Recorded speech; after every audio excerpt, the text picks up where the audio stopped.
자, 반갑습니다. 안녕. 자, 오늘 2주차 수업이죠. 2주차 수업입니다.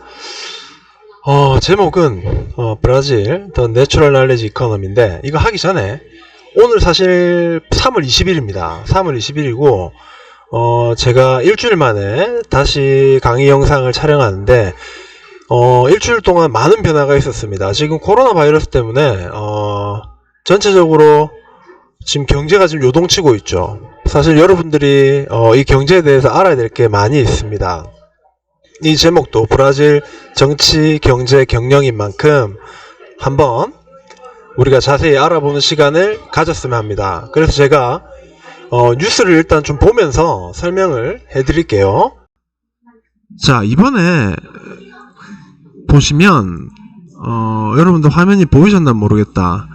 이번에 보시면 미, 연준, 한국, 호주, 브라질 9개 국가 통화 스와프 체결 이렇게 나와 있습니다. 이 상당히 중요한 이야기죠. 지금 주가가 계속해서 폭락하고 있습니다. 폭락하고 있고, 브라질도 마찬가지입니다. 브라질도 지금 환율도 헤아라가 끝없이 추락하고 있고, 한국 원화도 마찬가지죠. 이런 상황에서 지금 결국 다행스럽게, 그나마 다행인데 통화 스와프가 체결이 됐습니다. 말 그대로 우리나라 돈 또는 브라질 돈이 미국 달러랑 같이 이제 연동이 되는 거죠. 그래서 우리가 외환 보유고에 대해서 조금 더 여유가 생긴 겁니다. 브라질도 마찬가지죠. 주식시장에 상당히 긍정적인 효과를 발휘했고, 어젯밤에 이 소식이 나오고 난 뒤에 오늘 주가가 반등하기 시작했습니다. 이 정도로 우리가 단순히 여러가지 경제 뉴스를 체크를 해야지 세계 경제가 어떻게 움직이는지를 알 수가 있습니다. 그 다음에 우리가 다음 볼 뉴스는 보시면 브라질 중앙은행 기준금리 사상 최저 3.75%로 0.5포인트 인하했다. 우리가 지난주에 우리 그 신용도평가 보고서에 5%였죠. 5%에서 한 번 인하하고 또 3.75%까지 사상 최저치입니다. 아주 놀라운 소식입니다. 지금 한국도 금리 인하를 해서 지금 제로금리로 진입을 했죠. 이게 어떠한 파급 효과를 가져올지는 모르겠지만 사실 제 입장에서는 조금 부정적입니다. 제가 수업 시간에 한번 자세히, 우리가 온라인 말고 오프라인 수업 시간에 제가 자세히 한번 설명을 할 건데, 금리의 움직임, 이것도 우리가 상당히 신경을 써야 되는데, 이게 과연 이번 코로나 바이러스 사태에 인해서 이렇게 움직이는 게 맞는지도 한번 우리가 생각을 해봐야 될 문제입니다. 왜냐하면 단순히 금융위기가 아니기 때문에 이게 앞으로 어떤 방향이 될지는 시간이 지나면 평가가 내려지겠죠. 그때 한번 오프라인 수업 시간에 제가 자세히 한번 평가도 하고 여러분들과 앞으로에 대해서 예상도 한번 해보도록 하겠습니다. 또 다른 뉴스는 이거 봤던 거네. 죄송합니다. 자, 환율 안정, 이거에 대한 이야기인데, 브라질 환율 안정보다 경기 부양 모색, 헤아라 약세 부담 지속될 것, 이렇게 돼 있습니다. 사실 좀 심각합니다. 우리가 지난주에 수업할 때만 해도 1달러당 4.8 이 선이었습니다. 근데 지금 오늘 보니까 1달러당 5점 몇 헤알로 지금 상대 지금 5헤알 지금 이하로 지금 떨어져 버렸습니다. 브라질 헤아라 가치에 좀 위험성이 보입니다. 이게 금리와 환율 추인데, 이것도 한번 제가 오프라인 수업 시간에 자세히 얘기할 겁니다. 지금 전체적으로 브라질도 경제 상황이 많이 안 좋다, 일단 이렇게 생각을 해주시면 됩니다. 브라질도 지금 점점 중국발 코로나 바이러스 감염자들이 지금 많이 증가하고 있습니다. 이게 단순히 한국만의 문제가 아니라 전 세계적으로 어떤 파급 효과를 미치는지, 그 다음에 우리나라 경제정책, 그 다음에 브라질의 경제정책, 그리고 미국의 경제정책이 또 어떤 파급 효과를 미치는지 우리가 자세히 알아야겠죠. 이 스와프 체결은 다시 한번 이걸로 돌아왔는데, 스와프 체결 이거는 미국 입장에서도 손해볼 게 없습니다. 사실 왜냐하면 미국이 지금 경기 부양을 위해서 엄청나게 시중에 달러를 쏟아붓고 있습니다. 그럼 이게 통화 인플레이션이 오겠죠. 이거를 어떻게든지 다른 나라로 수출하는 방법이 이겁니다. 결국 이게 무조건적으로 좋다라고 말하기에는 우리나라도 되게 조심해야 됩니다. 브라질도 마찬가지겠죠. 어쨌든 그런 상황이고, 자세한 건 제가 오프라인에서 적나라하게 한번 까드리도록 하겠습니다. 자, 그러면 본격적으로 수업을 한번 진행해 보도록 하겠습니다. 이번 시간에 우리가 할 내용은 브라질 The Natural Knowledge Economy, 이게 제목입니다. 제목 그대로 여러분들 뭐 그렇게 어려워하실 거 없습니다. 제목 그대로입니다. 제목 그대로 내추럴 이렇게 하면 천연자원을 생각하시면 되고, 우리 다 알고 있죠. 브라질이 자원이 많은 나라라는 건 여러분들 다 알고 있을 겁니다.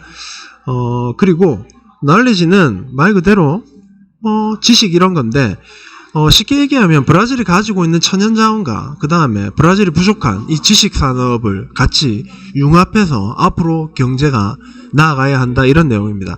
이거 책 제목입니다, 여러분. 2007년인가 2008년도에 나온 책인데, 브라질 현실에 대해서 상당히 적나라하게 비판했고, 앞으로 브라질이 이런 방향으로 나아가야 한다, 이런 내용입니다. 그래서 우리가 이 책을 통해서 제가 간단하게 수업을 한번 진행해 볼 생각입니다. 뭐 그렇게 알고 계시면 되고, 우리가 브라질이 자원이 많은 나라가 다 알고 있죠, 여러분. 우리가 지난 시간에도 대충 봤듯이 그런 상황입니다. 한번 그럼 본격적으로 진행을 해 보겠습니다. 자, 여러분 이 이야기 많이 들어봤죠. 브라질은 미래의 나라이며 앞으로도 계속 미래의 나라일 것이다. 상당히 좀 가슴 아프고 뼈 아픈 이야기죠. 제가 사실 여러분들 선배죠. 02학번입니다. 2000년도에도 이 이야기는 계속해서 있었습니다. 브라질은 미래의 나라이고 앞으로도 계속 미래의 나라일 것이다. 이 이야기가 지속됐습니다. 그 이유가 브라질이 자원이 많고 인구가 많고 땅이 크고 이러다 보니까 브라질의 미래에 대해서 긍정적인 그런 평가를 많이 할 수 있었던 거죠. 그런 이유고 한번 뭐 이걸 감안하시고 한번 봐주시기 바랍니다. 자, 이걸 보시면 우리가 재밌는 내용인데, 브라질이 경제 성장을 표로 이제 나타낸 겁니다. 그런데 비교 국가가 있습니다. 보시면 중국, 브라질, 인도, 한국. 자, 여러분 이 그래프를 보시면 한국 그래프 보이십니까? 여러분 우리나라 대단한 나라입니다. 보시면 엄청나죠. 중국이 아무리 성장을 급속도로 했다 하지만 대한민국에 비하면 세 발의 피죠.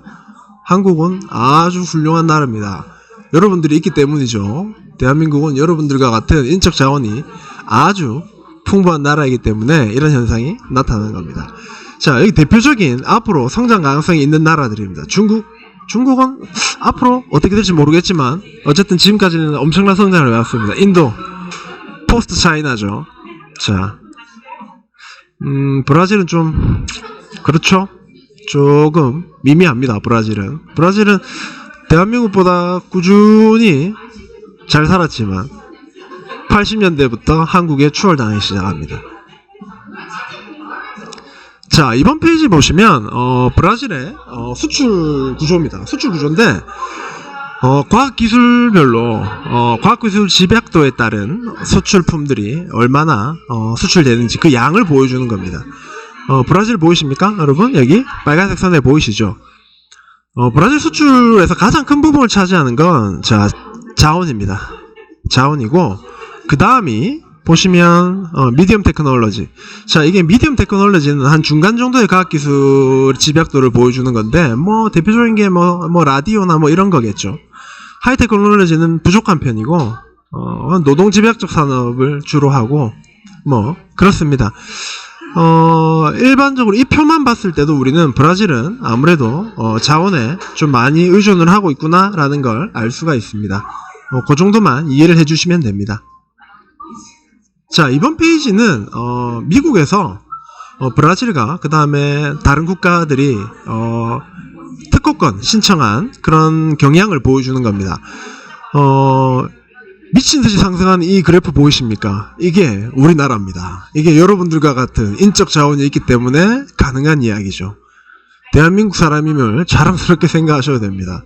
우리나라를 따라올 나라가 없죠. 뭐 영국 뭐 해봐야 한국보다 아래고 프랑스 마찬가지입니다. 핀란드도 마찬가지고 이 정도로 우리나라는 대단한 나라입니다. 이 브라질 수업인데 이거 한국 자랑만 계속 하게 되네요. 보시면 브라질도 브라질은 뭐 바닥에 있습니다. 이게 인적 자원의 힘을 보여주는 대표적인 표고 브라질의 상황과 이런 걸 나타내주는 자료입니다. 자, 본격적으로 한번 해보겠습니다. 이 책에서 여러 가지 목차가 있을 건데, 제가 이번에 할 거는, people 파트입니다. 이게 people가 내가 또 뭘 준비했지? place입니다. 여기서 말하는 people, place는 사람, 장소 뭐 이런 뜻보다도, people은 인적 자원에 대해서 이야기하는 거고, 그 다음에, place는, 브라질의 위치 뭐 이런 거에 대한 그런 자료를 나타낼 겁니다. 그래서 한번 잘 봐주시길 바라고. 사실 지금 여러분 제가 지금 야외에 나와 있어요. 야외가 아니죠. 집 앞에 카페에 와 있는데 걱정이 되네요. 주변이 시끄러워서 이게 과연 이걸 한번 영상 녹화를 한번 보고 너무 시끄러우면 제가 다시 촬영을 해야 되는 그런 불상사가 일어날 것도 같은데 뭐 어쩔 수 없죠. 일단 한번 계속 진행해 보겠습니다. 자, 우선 people 부분에 서론에는 브라질 교육의 긍정적인 측면과 좀 어두운 측면 뭐 그런 겁니다. 그 다음에 본론 부분은 지금 브라질의 고등교육 현황, 뭐 과거 한 20년 전, 그리고 뭐 최근, 그 다음에 인재 확보를 하는데 문제점과 그리고 전략 뭐 이런 내용입니다. 그런 내용이고, 결론에서는 뭐가 문제인지 우리가 한번 평가를 가져볼 겁니다. 여러분 이거 영상 보시고 만약에 여기 표의 내용이나 이런 게 잘 안 보이신다면 제가 다시 뭐 이클래스나 이런 데를 통해서 PPT를 뭐 올리던지 그렇게 할 겁니다. 그렇게 할 거니까 잘 안 보이시면 뭐 PPT 자료를 통해서 자세한 내용 확인하시고 뭐 그렇게 하도록 하겠습니다. 자, 브라질 같은 경우는 여러분들 보시면 세계 6위의 경제대국, 이게 2000 몇 년이지? 2007, 8년? 그때 2010년까지 그때 아마 기준일 겁니다. 지금 한 9위 정도 되죠. 9위 정도 되고 뭐 하여튼 그렇습니다. 세계 교육 수준은 88위. 상당히 이게 높은 편은 아니죠, 사실. 88이면. 그런데 문제는 고등교육일 경우에는 고등교육, 그러니까 석박사 배출로 봤을 때는 세계 8위입니다. 이런 걸 보면 고등교육에 있어서는 브라질이 절대적으로 뒤처지지 않는다는 걸 알 수가 있습니다. 여러분들 나중에 표를 보시면 아시겠지만 고등교육은 브라질이 상당히 강하구나 라는 걸 이번 자료를 통해서 알 수가 있을 겁니다. 근데 고등교육이 높다고 해서 무조건 좋은 건 아니죠, 여러분. 무조건 좋은 건 아니고 이 당시에만 해도 브라질이 곧 세계 5위까지 세계 5위의 경제대국이 될 거라고 했습니다. 그런데 실상은 9위로 추락을 하고 말았죠. 이게 뭐 원자재 때문이라는 뭐 그런 게 가장 큰 이유라고 생각합니다. 근데 이게 뭐 세계 경제대국 순위가 이게 사실 막 그렇게 중요한지 이거는 저도 좀 의문이 되는데, 왜냐하면 여러분들 다들 알다시피 지금 아르헨티나가 상당히 경제가 좀 불안정합니다. 그런데 한때 아르헨티나도 세계 3위의 경제대국이었습니다. 그래서 이게 브라질이나 아르헨티나 같이 자원의 의존도가 큰 나라는 이런 경제적 위치를 오랫동안 유지한다는 건 좀 어려운 문제일 수도 있습니다. 자, 그럼 다음 슬라이드 한번 보시면 브라질의 고등교육의 표를 나타낸 건데 죄송합니다. 자, 보시면 공립과 사립 이렇게 구분이 되어 있습니다. 사실 공립은 큰 변화가 없습니다. 그런데 지금 사립 교육이 상당히 지금 증가세를 보이고 있죠. 20년 전에 비해서 상당한 수의 증가가 있었습니다. 이 대학의 수가 증가한다는 건 어떻게 보면 좋은 거죠. 왜냐하면 고등교육을 받는 그런 인구가 늘어난다는 건 그만큼 고급 인재들이 많이 나온다는 소리입니다. 이게 근데 문제점이라기보다도 한 가지 우리가 유익 있게 생각해야 될 건, 사실 이게 브라질 정부 내 투자나 이런 이유보다도 브라질이 사립 교육에 대한 그런 시장 개방을 통해서 미국 자본들이 많이 들어오면서 이런 증가세를 보이는 겁니다. 어떻게 보면 뭐 그게 뭐 반드시 나쁘다 또는 뭐 좋다라고는 얘기 못하지만 어쨌든 고등교육기간이 증가한다는 건 상당히 긍정적인 측면입니다. 보시면 죄송합니다. 특히나 상파울루 같은 경우에는 대학생 수가 20년 전에 비해서 50% 이상 증가하는 추세를 보이고 있습니다. 그건 참 엄청난 거죠. 엄청난 거고, 그다음 석박사 배출 수도 당연히 고등교육 기간이 느니까 증가를 하고 있습니다. 뭐 그런 거를 이 표를 통해서 여러분들이 알 수 있을 겁니다. 자, 그 다음에 문제점이라기보다는 브라질의 좋은 점이죠. 이건 3차 교육기간에 뭐 인구수를 보는 겁니다. 인구수를 보니까 브라질이 오히려 보시면 한국보다 3차 교육기간 고등교육이죠. 고등교육에 지금 현재 재학 중인 학생들 수가 브라질이 한국보다 오히려 높습니다. 그런데 그렇다고 뭐 한국보다 교육 제도가 좋거나 뭐 교육열이 있다 이건 아니죠. 왜냐하면 인구 대비로 봐야 되니까. 브라질은 인구가 2억이 넘습니다. 한국은 5천만 명이죠. 그래서 그런 거라고 생각하시면 됩니다. 미국이 당연 압도적이고 그 다음 중국, 인도. 중국, 인도는 인구가 장난이 아니죠. 일단 기본적으로 이렇습니다. 근데 가장 의외는 필리핀입니다. 근데 필리핀도 인구가 많기 때문에 이런 영향이 있을 거라고 생각을 합니다. 한국은 뭐 교육에 있어서는 절대 인적 자원에 있어서는 절대 뒤처지지 않는 국가죠. 자, 브라질도 고등교육은 이 정도로 부족하지 않다라는 걸 우리가 알 수가 있습니다. 자, 그리고 이번 페이지 보시면 브라질의 고등교육에 어떤 식으로 뭐 투자 또는 진행이 되고 있는가 하는 측면입니다. 자, 자, 이거 여러분들 제가 왜 웃는지 혹시 아실지 모르겠습니다. 애기가 울어가지고 제가 놀래서 그랬습니다. 자, 보시면 브라질의 사실 국가성장 동력 산업 설정입니다. 2050년까지 목표인데 생명공학, 바이오, 식품가공, 철강, 산업 R&D 이쪽 분야의 핵심 역량을 갖추고 고도로 숙련된 인적 자원을 보유하겠다라는 게 브라질의 고등교육 방침입니다. 여러분들도 조금 이런 쪽에서 브라질이 많이 신경을 쓰고 있다라는 걸 알아주셨으면 좋겠고 생명공학, 바이오, 식품가공, 철강 전부 다 자원을 바탕으로 할 수 있는 브라질이 아주 유리한 산업입니다. 왜 이런 걸 설정을 하냐면 지금 사실 대량 생산 뭐 이런 산업화 이런 거 있죠. 이런 쪽에서는 아시아 국가들을 브라질이 사실상 초월하는 거는 불가능하다라고 생각하시면 됩니다. 사실 브라질도 그렇게 판단하고 있습니다. 어떻게 보면 이런 방향으로 전환하는 건 브라질이 국가 전략적으로는 상당히 훌륭한 선택이라고 저는 그렇게 생각하고 그렇게 앞으로 계속해서 이대로 진행이 잘 되길 바랍니다. 이렇게 해야지 아마 우리 과 학생들한테도 보다 많은 기회가 주어지겠죠.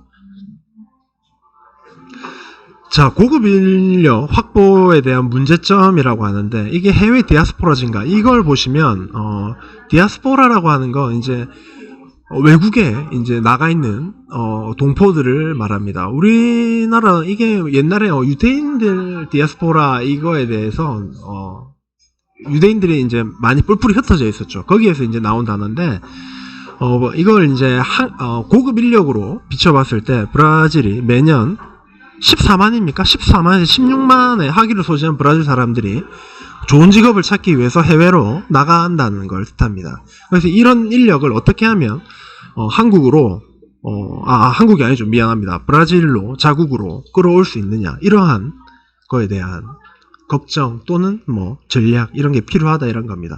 사실 지금 중국이나 인도는 이러한 전략을 상당히 국가적 차원으로 많이 진행을 하고 있습니다.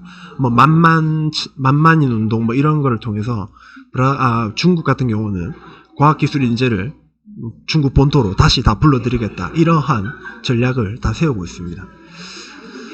브라질도 그런 게 아마 필요하겠죠. 그렇게 또 하고 노력은 하고 있습니다. 한번 보겠습니다.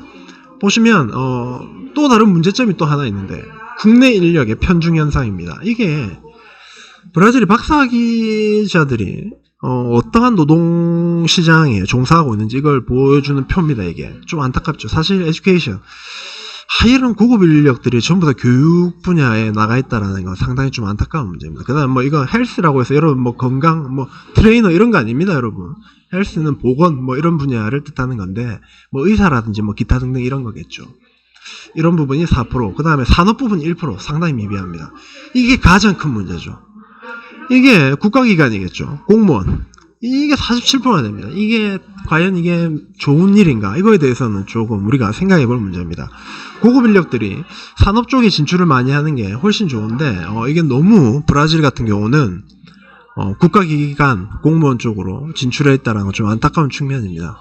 이런 걸 브라질의 이런 문제점들을 보여주는 표입니다. 자, 그래서 브라질은 이러한 인재들을 어떻게 하면 좋게 활용을 할 수 있을지를 한번 연구를 해본 자료인데, 브라질이 지금 시험적으로 시행되는 것도 있습니다. 해외 디아스포라들, 해외 나가 있는 고급 인력들과 협업을 해서 브라질 내 산업을 육성을 하는 건데, 대표적인 예가 나탈 알죠? 나탈에 보면 브라질 북동부에 있는 나탈이라는 도시에 있는데, 거기에 신경과학연구소를 설립을 해서 과학도시를 하고 있는 그런 프로젝트도 있고, 뭐 그런 쪽으로 많은 걸 하고 있습니다. 그리고 이번에 보시면 교육기회 균등 제공인데 고등교육에 대한 투자를 확대하겠다. 이게 조금 저는 좀 아쉬운 부분이라고 생각합니다. 어쨌든 일단 설명하고 나중에 제가 결론 부분에서 자세히 설명을 하도록 하겠습니다. 일단 기회의 균등, 볼사 파밀리아 여러분들 다들 아실 겁니다. 소득 하위 계층에게 자녀를 학교에 보낼 시에 그 출석률에 따라서 정부에서 일정 수준의 보조를 해주는 그런 제도입니다. 그런데 그 보조금 자체가 사실 우리나라 기준으로 봤을 때 상당히 좀 작은 금액이죠. 한 달에 한 6만원 정도, 한국 돈으로 한 그 정도 되는 수준인데, 그렇다 하더라도 브라질 경제적 하위 계층에게는 큰 도움이 되겠죠. 될 거라고 저는 믿습니다. 사실 이런 분야를 좀 더 확충할 필요가 있는데, 지금 브라질의 경제 상황이 많이 안 좋아서 이런 부분을 계속 축소를 하려고 하는 그런 분위기가 좀 안타깝기도 합니다. 과연 뭐 어떻게 될지는 한번 지켜봐야 되겠지만, 그렇고, 그 다음에 기술과 고용을 위한 국가 프로그램 뭐 이런 게 있는데, 이거는 뭐 브라질 정부에서 이러한 부분을, 브라질이 아무래도 지역적인 편차가 큽니다. 그래서 남부나 남동부 쪽보다는 북부나 북동부 쪽에 이러한 프로그램들을 집중해서 투자를 하고 있고, 지금 현재 투자를 진행 중입니다. 그렇게 하고 있고, 그 다음에 사이언스 위다웃 볼더, 이거는 이제 해외 유학 연수 프로그램 뭐 이런 거겠죠. 국내에서 뭐 학부와 대학원에 주로 연구 과정에 있는 친구들을 인원수가 좀 많습니다. 대충 뭐 한 10만 명 정도 됩니다. 뭐 정부에서도 하고 민간에서도 하는데 한 10만 명 정도 우수한 인재들을 뽑아서 해외에서 뭐 연구 활동을 할 수 있도록 그런 지원을 하는 전략을 얘기합니다. 이런 식으로 고급 인력 확보를 하기 위해서 브라질에서 많은 노력을 하고 있다는 걸 우리가 알 수 있습니다. 이래서 이제 결론 부분인데, 보시면 브라질이 상당히 고급 인력, 고등교육은 우리가 봐도 많이 발달돼 있죠. 여러분들 쭉 지금까지 이 표를 쭉 여러 가지 표를 봤다시피 브라질이 고등교육에서는 절대 뒤처진 국가가 아닙니다. 고등교육을 통해서 고급 인력들도 많이 지금 배출이 되어 있는 상황이고, 이 인력들을 어떻게 국가 시스템으로 잘 유지를 할지, 또는 산업 분야에 진출을 시킬지, 거기에 대한 연구가 사실 필요할 뿐인데, 가장 큰 문제는 사실 고등교육에 너무 기울어져 있습니다. 지금 국가 전체적인 수준을 올리거나 유지하기 위해서는 사실 기초교육의 중요성을 우리는 절대 무시하면 안 됩니다. 특히나 한국 같은 경우는 고등교육도 높지만 기초교육은 거의 뭐 완벽에 가까운 수준으로 한국은 구성되어 있습니다. 그런데 그런 기초교육이 돼야지만 기본적인 산업인재를 육성을 할 그런 풀이 갖춰지는데, 브라질은 지금 너무 고등교육에만 치우쳐진 정책들이 많은 것 같아서 그게 조금 아쉬운 점이고, 브라질이 조금 더 신경을 써서 해결을 해야 될 문제라고 생각을 합니다. 여러분들은 어떻게 생각하실지도 상당히 궁금합니다. 이게 너무 일방적으로 제가 동영상을 통해서 수업을 진행을 하다 보니까 여러분들 생각을 좀 못 듣는 그런 측면이 상당히 많이 좀 안타깝고 좀 아쉽기도 합니다. 일단 여러분들도 이 오늘 수업을 한번 잘 보시고 집에서 한번 생각을 잘 해보시길 바랍니다. 이 부분에 대해서 생각을 잘 해보시고 여러분들 생각을 정리를 조금 하는 시간을 갖고 그 다음에 저한테 뭐 반대 의견을 보내주셔도 좋고 또는 뭐 질문 이런 것도 언제든지 환영합니다. 이게 수업 시간이면 이런 문제에 대해서 우리가 한번 토론을 해보는 시간을 가지면 참 좋을 텐데 그게 안 되는 게 좀 많이 아쉽고 이게 뭐 다 이 중국발 코로나 때문이죠. 이 개강이 더 이상 연기가 되면 안 되는데 저도 지금 많이 걱정입니다. 이게 자꾸 이게 연기가 되니까 저도 수업을 어떤 식으로 지금 진행을 하고 여러분들 평가를 어떻게 해야 될지에 대한 지금 고민이 상당히 큽니다. 상당히 크고 그렇다 하더라도 잘 해야겠죠. 잘 할 거고 일단 우리가 내추럴 알레지 이코노미에서 오늘이 아니죠. 첫 번째 시간은 people, 인적 자원에 대해서 우리가 이야기를 한번 해봤습니다. 잠시 여러분들 쉬었다가 다음 영상에서는 브라질의 플레이스 부분인데 그건 뭐 브라질 장소 이게 아니라 지역별로 어떠한 차이가 있는지를 나타내는 겁니다. 잠시 쉬었다가 그 내용에서 인사드리겠습니다. 다들 고생하셨습니다. 나중에 뵙겠습니다. 이게 화면이 제가 이게 반대로 나와서 어떻게 똑바로 나오나? 이거 어떻게 해야 될지 잘 모르겠습니다. 어쨌든 잠시 쉬었다가 다음 영상 시청하시고 고생하셨습니다. 안녕. 녹화